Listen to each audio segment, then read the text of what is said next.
दोस्तों नमस्कार। स्वागत है आप सभी का अपने YouTube चैनल टॉपर क्लासेस में।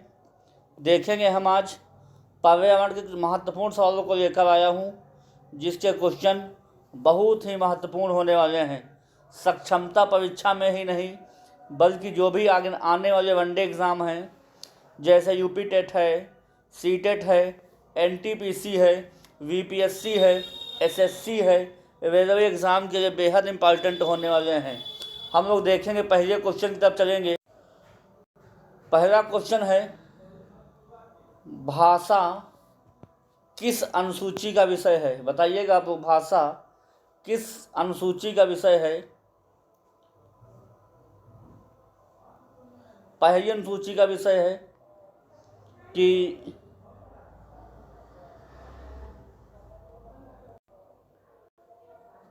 आठवीं अनुसूची का विषय है कि पाँचवीं अनुसूची का विषय है कि छठी अनुसूची का विषय है? अगर देखा जाए तो संविधान में कुल 12 अनुसूचियों का उल्लेख है। कितनी अनुसूचियों का उल्लेख है? 12 अनुसूचियों का उल्लेख है, जिसमें आठवीं में जो है भाषा का जिक्र किया गया है।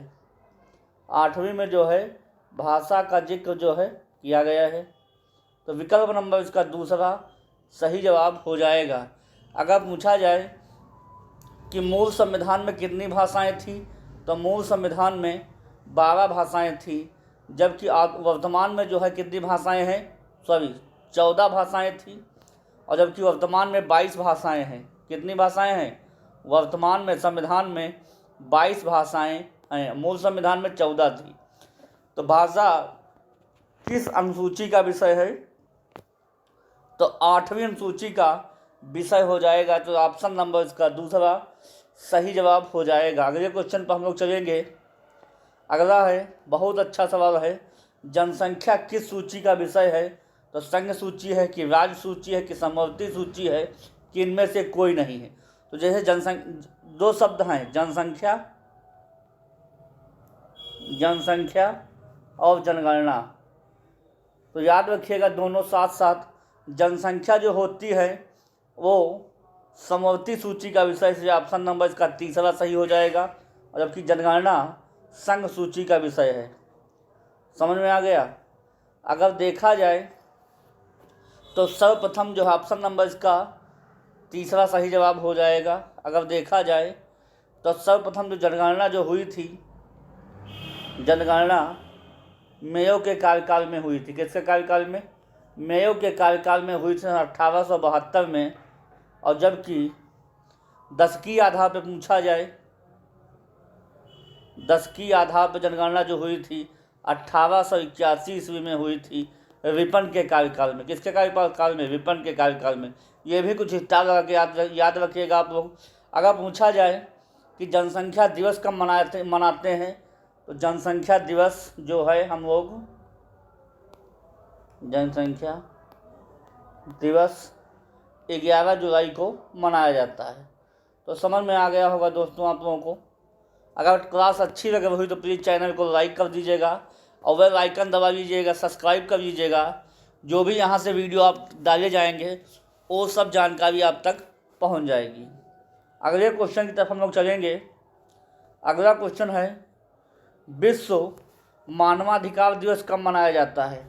पहला है 10 दिसंबर को मनाते हैं कि 1 दिसंबर को मनाते हैं कि 11 जुलाई को मनाते हैं कि 14 सितंबर को मनाते हैं? बताइएगा आप लोग। देखिएगा, 14 सितंबर को हिंदी दिवस मनाते हैं। क्या मनाते हैं? हिंदी दिवस। हिंदी दिवस। अगर 11 जुलाई को जनसंख्या दिवस मनाते हैं, विश्व जनसंख्या दिवस, जनसंख्या दिवस, जनसंख्या दिवस मनाते हैं।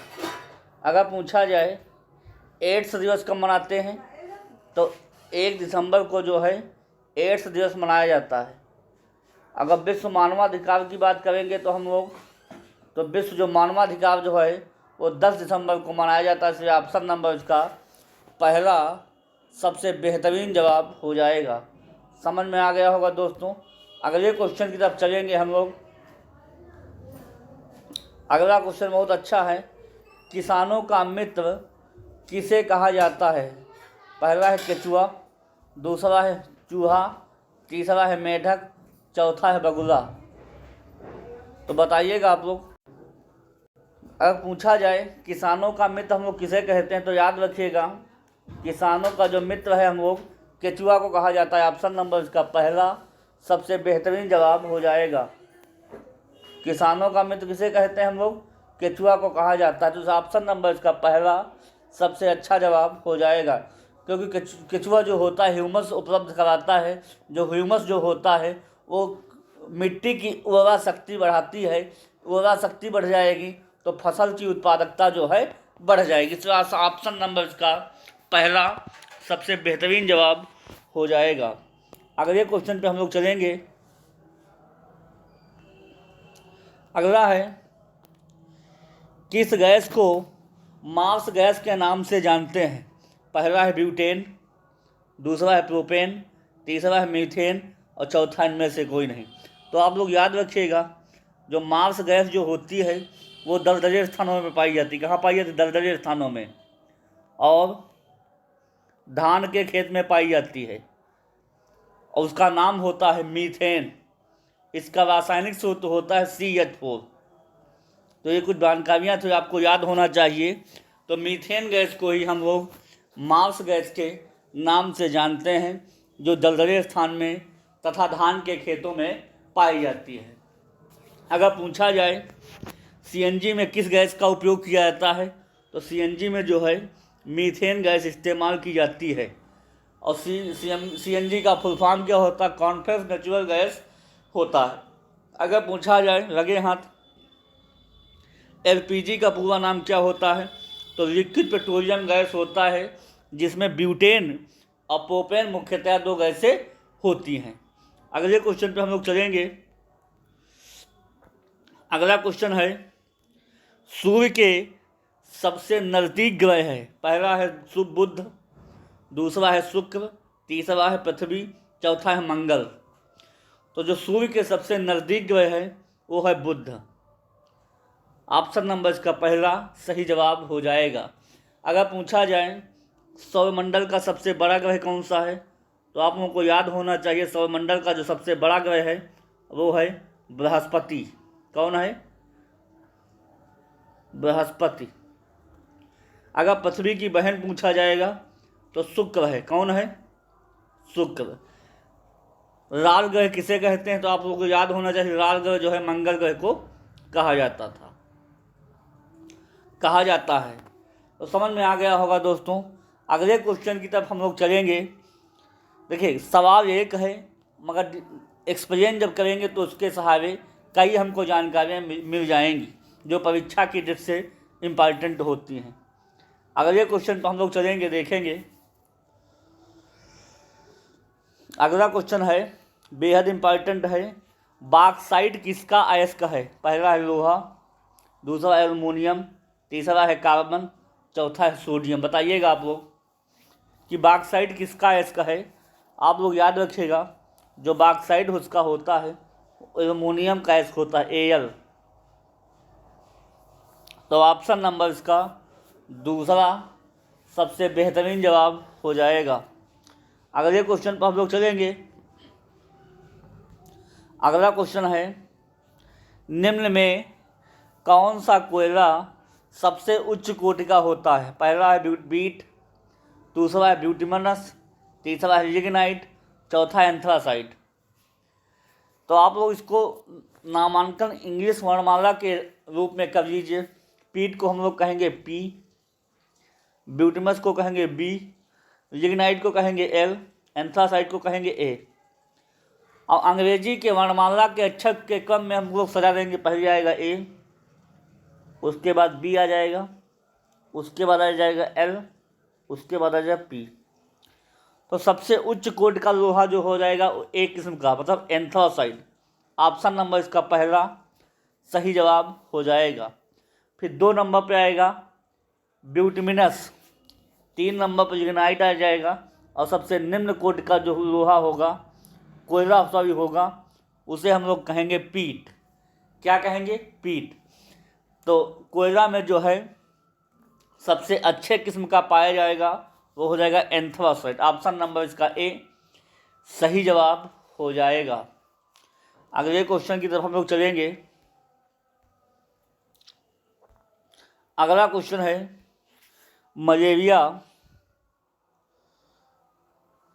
मलेरिया किस प्रकार का रोग होता है? किस प्रकार का रोग है? पहला है प्रोटोजोआ जनित रोग है, दूसरा है वायरस विषाणु से होता है, तीसरा है जीवाणु से होता है, चौथा है कवक से होता है। बताइएगा आप लोग। पापा काम पे सोते हैं, आप लोग ट्रिक याद रखिएगा। पापा काम पे सोते हैं, ये ट्रिक होती है प्रोटोजोआ से होने वाले रोगों की। पास से होता है पाइविया,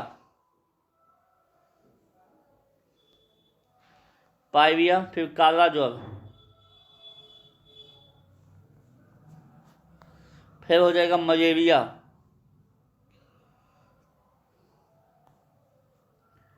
पेट से हो जाएगा पेचिस, और सोने से हो जाएगा निद्रा रोग।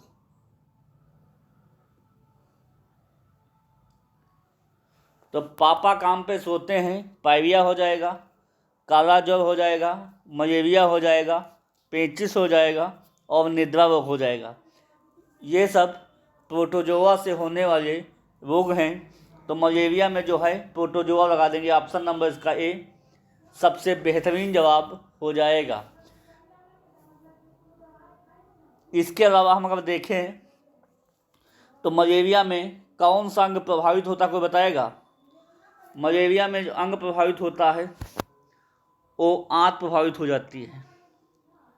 इसे हम लोग तिल्ली के नाम से भी जानते हैं। अगर और देखा जाए तो मलेरिया से दवाई अगर किस चीज़ की बनती है तो सिनकोना के वृक्ष से, सिनकोना के वृक्ष से इसकी दवाई बनाई जाती है। मलेरिया में अंग प्रभावित होता है आंत या तिल्ली। काफ़ी बार सवाल बना है, आप वो नोट डाउन कर लीजिएगा। और मलेरिया कैसा किस प्रकार का रोग है? तो प्रोटोजोआ जनित रोग है। ऑप्शन नंबर इसका ए सबसे अच्छा जवाब हो जाएगा। अगले क्वेश्चन पे हम लोग चलेंगे। अगला क्वेश्चन है आयरन का प्रतीक चिन्ह है। आयरन का सिंबल पूछ रहा है, कौन सा सिंबल है? तो एल है कि एफई है कि एयू है कि एजी है? बताइएगा। देखिए एल जो हो जाएगा एल्युमिनियम का हो जाएगा, एल्युमिनियम का हो जाएगा। एफई जो है वो आयरन का हो जाएगा। एयू जो है वो सोना का हो जाएगा, गोल्ड। और एजी जो है चांदी या सिल्वर का हो जाएगा। तो ऑप्शन नंबर आयरन पूछ रहा था, तो विकल्प नंबर इसका दूसरा एफई सही जवाब हो जाएगा। समझ में दोस्तों आ गया होगा आप लोगों को। अगले क्वेश्चन की तरफ हम लोग चलेंगे, देखेंगे। अगला क्वेश्चन है कि मौसम संबंधी घटनाएं किस मंडल में होती हैं? पहला है क्षोभ मंडल, दूसरा है समताप मंडल, तीसरा है मध्य मंडल, चौथा है आयन मंडल। बताइएगा। देखिए अगर देखा जाए तो क्षोभ मंडल में क्या होता है? मौसम संबंधी घटनाएं होती हैं, मौसम संबंधी घटनाएं होती हैं। अगर समताप मंडल की बात करेगा तो समताप मंडल में जो हैं हवाई जहाज उड़ते हैं। अगर ओजोन परत देखी जाए तो इसी मंडल में पाई जाती है। ओजोन परत का जो कार्य होता है वो सूर्य से आने वाली हानिकारक पराबैंगनी किरणों से रक्षा करती हैं। कौन सी? ओजोन परत। मध्य मंडल सबसे ठंडा मंडल होता है।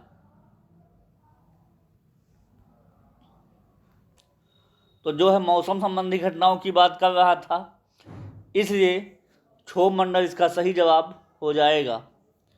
और पांचवा होता है बहिर्मंडल। मंडलों की संख्या जो है वायुमंडल में जो है 5 होते हैं। कौन कौन से? पहला है क्षोभ मंडल, सबसे निचले स्तर में देखा जाएगा तो क्षोभ मंडल में पाया जाएगा। उससे ऊपर समताप मंडल, फिर मध्य मंडल, फिर आयन मंडल और फिर बहिर्मंडल पाया जाता है। तो मौसम संबंधी घटनाएं क्षोभ मंडल में, हवाई जहाज ओजोन पर समताप मंडल में पाए जाएंगे और मध्य मंडल में जो है ठंडा मंडल होता है। अगले क्वेश्चन पर हम लोग चलेंगे। अगला क्वेश्चन है, किस माध्यम में ध्वनि गति नहीं कर सकती? पहला है ठोस, दूसरा है द्रव, तीसरा है गैस, चौथा है निर्वात। तो देखिए, ध्वनि तीनों माध्यम में गति कर सकती है। कौन कौन से? ठोस, द्रव और गैस। बट एक ऐसा माध्यम है वैक्यूम या निर्वात, वहाँ गति नहीं कर सकती, अर्थात वहाँ ध्वनि पॉसिबल नहीं है। इसलिए ऑप्शन नंबर इसका चौथा सबसे बेहतरीन जवाब हो जाएगा। अगले क्वेश्चन पर हम लोग चलेंगे। अगला क्वेश्चन है, ध्वनि की चाल होती है 330 मीटर पर सेकंड होती है, 332 मीटर पर सेकंड होती है, 320 मीटर पर सेकंड होती है कि इनमें से कोई नहीं? देखिएगा, चाल की हम बात करेंगे तो चाल का सूत्र होता है दूरी बटे समय। क्या होता है? दूरी बटे समय। अगर चाल का मात्रक निकालना होगा तो दूरी का मात्रक होता है मीटर और समय का मात्रक होता है सेकंड। तो मीटर पर सेकंड जो है इसका मात्रक हो जाएगा। ध्वनि की चाल निकालना है तो हो जाती है ध्वनि की चाल 332 मीटर पर सेकंड हो जाती है। तो ऑप्शन नंबर इसका दूसरा सबसे बेहतरीन जवाब हो जाएगा। अगले क्वेश्चन पे चलते हैं। अगला है कि पर्यावरण दिवस कब मनाया जाता है? पहला है 5 जून, दूसरा है 26 जून, तीसरा है 15 जून, चौथा है 4 जून। तो पर्यावरण दिवस जो होता है वो 5 जून को मनाया जाता है। ऑप्शन नंबर इसका ए पहला जवाब सही हो जाएगा। अगले क्वेश्चन पर हम लोग चलेंगे। अगला है कि झूम खेती कहाँ होती है? राजस्थान में कि मेघालय में कि मणिपुर में कि मध्य प्रदेश में? बताइएगा, झूम खेती कहाँ होती है? झूम खेती जो होती है वो भारत के पूर्वी राज्यों में होती है झूम खेती। तो ऑप्शन नंबर इसका मेघालय जो है सही जवाब हो जाएगा। मेघालय में जो है झूम खेती कराई जाती है, झूम खेती। तो इसलिए ऑप्शन नंबर इसका दूसरा सही जवाब हो जाएगा। अगले क्वेश्चन पर हम लोग चलेंगे। अगला क्वेश्चन है, क्षेत्रफल की दृष्टि से सर्वाधिक वन वाला राज्य है? पहला है राजस्थान, दूसरा है मध्य प्रदेश, तीसरा है उत्तर प्रदेश, चौथा है मिजोरम। अगर राजस्थान की बात करेंगे तो क्षेत्रफल के हिसाब से सबसे बड़ा राज्य है, सबसे बड़ा राज्य राजस्थान हो जाएगा। अगर देखा जाए क्षेत्रफल की दृष्टि से सर्वाधिक वन कहाँ है तो वो है मध्य प्रदेश में, सर्वाधिक वन। ऑप्शन नंबर इसका दूसरा सही जवाब हो जाएगा। अगर प्रतिशत के हिसाब से वन देखे जाए कि सबसे ज़्यादा वन कहाँ है तो वह है मिजोरम में, प्रतिशत के हिसाब से मिजोरम में। जबकि सर्वाधिक वनों को वाला क्षेत्रफल और जो राज्य हो जाएगा वो मध्य प्रदेश हो जाएगा। तो ऑप्शन नंबर इसका दूसरा सही जवाब हो जाएगा। अगर सबसे ज़्यादा जनसंख्या वाला राज्य पूछा जाएगा तो वो है यूपी।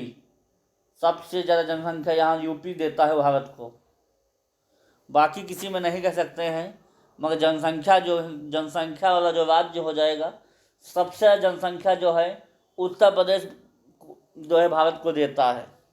इसलिए क्षेत्रफल के हिसाब से पूछा था तो विकल्प नंबर दूसरा मध्य प्रदेश इसका सही जवाब हो जाएगा। अगले क्वेश्चन पर हम लोग चलेंगे। अगला क्वेश्चन बहुत अच्छा सवाल है, कभी मौका मिले तो आप लोग जाइएगा। समुद्र का तट गोवा, शादी वादी करके आप लोग गोवा जरूर जाएं घूमने के लिए, बहुत अच्छी जगह है। अगला क्वेश्चन है गोवा की राजधानी पणजी किस नदी पर स्थित है? पहला है ताप्ती, दूसरा है नर्मदा, तीसरा है मांडवी, चौथा है क्षिप्रा। बताइएगा आप लोग। जो गोवा की राजधानी पणजी है वो स्थित है मांडवी नदी पर। ऑप्शन नंबर इसका तीसरा सही जवाब हो जाएगा। अगर देखा जाए तो गोवा सबसे छोटा जो है राज्य है, मात्र इसमें 2 जिले हैं, सबसे छोटा राज्य गोवा है। इसके अलावा बात करेंगे गोवा की राजधानी क्या है? पणजी है। पणजी किस नदी पर स्थित है? तो मांडवी नदी पर स्थित है। समझ में आ जाएगा। दूध सागर जलप्रपात, दूध सागर जलप्रपात, दूध सागर जलप्रपात कहाँ पाया जाएगा? ये भी जो है गोवा में मिलता है। तो इसलिए ऑप्शन नंबर इसका तीसरा सही जवाब हो जाएगा। अगले क्वेश्चन पर हम लोग चलेंगे। अगला क्वेश्चन है कि भारत का लौह पुरुष किसे कहा जाता है? महात्मा गांधी को कहते हैं, कि सुभाष चंद्र बोस को कहा जाता है, कि सरदार वल्लभ भाई पटेल को कहा जाता है, कि लाला लाजपत राय को कहा जाता है? बहुत अच्छा सवाल है, काफ़ी बार आपको कंपटीशन में देखने को मिलेगा। तो भारत का लौह पुरुष जो है सरदार वल्लभ भाई पटेल को कहा जाता है। ऑप्शन नंबर इसका तीसरा सही जवाब हो जाएगा। समझ में दोस्तों आ गया होगा आप लोगों को, सरदार वल्लभ भाई पटेल को जो है कहा जाता है। अगले क्वेश्चन पर हम लोग चलेंगे, देखेंगे। अगला क्वेश्चन है चिपको आंदोलन किस राज्य से संबंधित है? बताइएगा आप लोग। उत्तर प्रदेश से संबंधित है, कि मध्य प्रदेश से संबंधित है, कि उत्तराखंड से संबंधित है, कि राजस्थान से संबंधित है? बताइएगा आप लोग। जो चिपको आंदोलन जो है वो संबंधित है उत्तराखंड राज्य से। ऑप्शन नंबर जो है तीसरा सबसे बेहतरीन जवाब हो जाएगा। चिपको आंदोलन से संबंधित कौन सा था? वो शायद सुंदरलाल बहुगुणा जी, सुंदरलाल बहुगुणा जी उत्तराखंड राज्य से संबंधित थे, जबकि चिपको आंदोलन से उनका नाता था। सुंदरलाल बहुगुणा। तो समझ में आ गया होगा दोस्तों आप लोगों को, उत्तराखंड इसका सही जवाब हो जाएगा। अगले क्वेश्चन पे हम लोग चलेंगे। अगला क्वेश्चन है बहुत ही अच्छा सवाल है, ये इस सेशन का अंतिम सवाल होने वाला है, कि विद्युत धारा का एसआई मात्रक है, ओम है कि एम्पियर है कि वाट है कि मीटर पर सेकंड है? बताइएगा आप लोग। जो मीटर पर सेकंड होता है वो होता है 4 बराबर दूरी बटे समय। जो 4 का एसआई जो मात्रक हो जाएगा वो मीटर पर सेकंड हो जाएगा, 4 बराबर दूरी बटे समय। अगर वाट का हम लोग बात करेंगे तो शक्ति का मात्रक होता है वाट, शक्ति P बराबर W बटे T होता है। तो शक्ति का मात्रक क्या हो जाएगा? वाट होता है। धारा का मात्रक हो जाएगा एम्पियर। हम लोग किसे नापते हैं? एम्पियर में। तो विद्युत धारा का जो मात्रक हो जाएगा, विद्युत धारा, इसे हम लोग I से डिनोट करते हैं। तो विद्युत धारा का जो मात्रक हो जाएगा एम्पियर हो जाएगा। जबकि ओम जो होता है वो प्रतिरोध का मात्रक होता है। किसका मात्रक होता है? प्रतिरोध का। प्रतिरोध को डिनोट करते हैं R से। R जो होता है धारा का अवरोध का उत्पन्न करता है, प्रतिरोध का काम होता है धारा को रोकना। तो विद्युत धारा का पूछ रहा है, इसका ऑप्शन नंबर इसका दूसरा एम्पियर सही जवाब हो जाएगा। तो दोस्तों ये सवालों की कुछ श्रृंखला थी जो समाप्त होती है। फिर जोश और उमंग के साथ अगली क्लास में मुलाकात करेंगे। तब तक के लिए तैयारी मजबूत करते रहिएगा। और चैनल के बारे में बता दीजिएगा, आप लोग सब्सक्राइब कर लीजिएगा। जो भी यहाँ से सेवा दी जाएगी आप तक पहुँच जाएगा। और इसी वाणी के साथ मैं विराम देता हूँ, फिर नेक्स्ट क्लास में मिलूँगा। तब तक के लिए धन्यवाद। Okay, thank you.